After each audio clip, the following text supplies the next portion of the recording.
The big story this morning is all of the extreme cold that is impacting us here across southern Illinois, southeastern Missouri, and western Kentucky. But all of this cold weather is associated with a much larger system that is bringing a rare snowstorm to parts of the Gulf Coast, especially across Louisiana and across parts of Texas. We're even seeing a blizzard warning issued for Lake Charles, Louisiana. So again, very unusual weather for most of us across the Midwest this morning.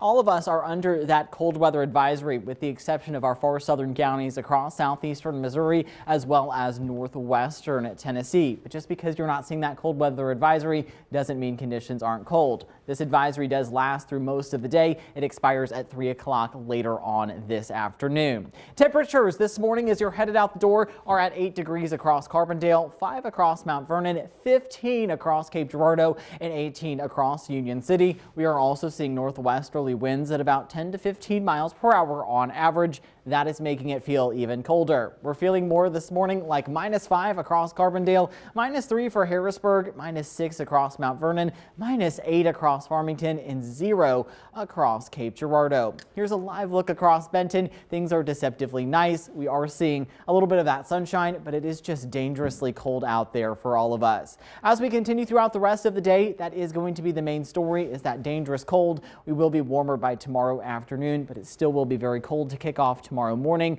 That warming trend does stick around for Thursday, but yet another cold snap is expected as we get into the second half of the day Thursday. Now, hour by hour today, I do expect temperatures to likely warm up only to about 10 degrees. And we'll see a mix of sun and clouds during the first half of the day, a little bit more sunshine later on during the afternoon. But don't let that sunshine fool you. Again, highs are going to be running around 10 degrees. And I do think a lot of us are only going to see wind chills top out this afternoon at maybe -1 to 0 degrees. And that is thanks to northwesterly winds that will be with us through most of the morning and early afternoon hours, potentially gusting as high as 21 miles per hour.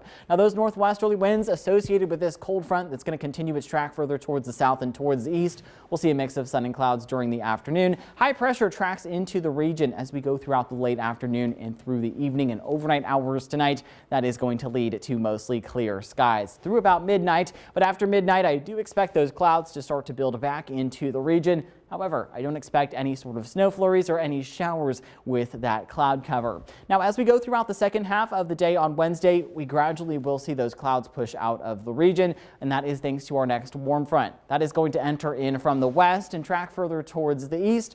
Once we see that warm front track over the region, temperatures will be on the increase, as well as the chance of a couple of stray snow showers early in the morning on Thursday. Now, that next cold front will enter in late in the day on Thursday. That is going to drive up our snow chances and cause the potential for those temperatures to be very cold on Friday. Now, tomorrow morning, we'll likely see temperatures into the teens and single digits for a lot of us. Temperatures, though, will rapidly warm into the upper 20s and lower 30s for afternoon highs, likely around 32 in Carbondale, 31 for Cape Girardeau, and 33 for Sikeston.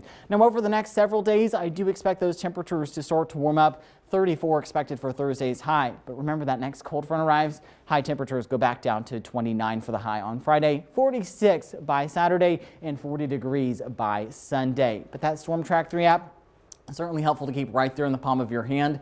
You'll be able to keep an eye on all those temperatures, as well as our next chance for a couple of isolated flurries, but that's mainly going to be arriving on Thursday.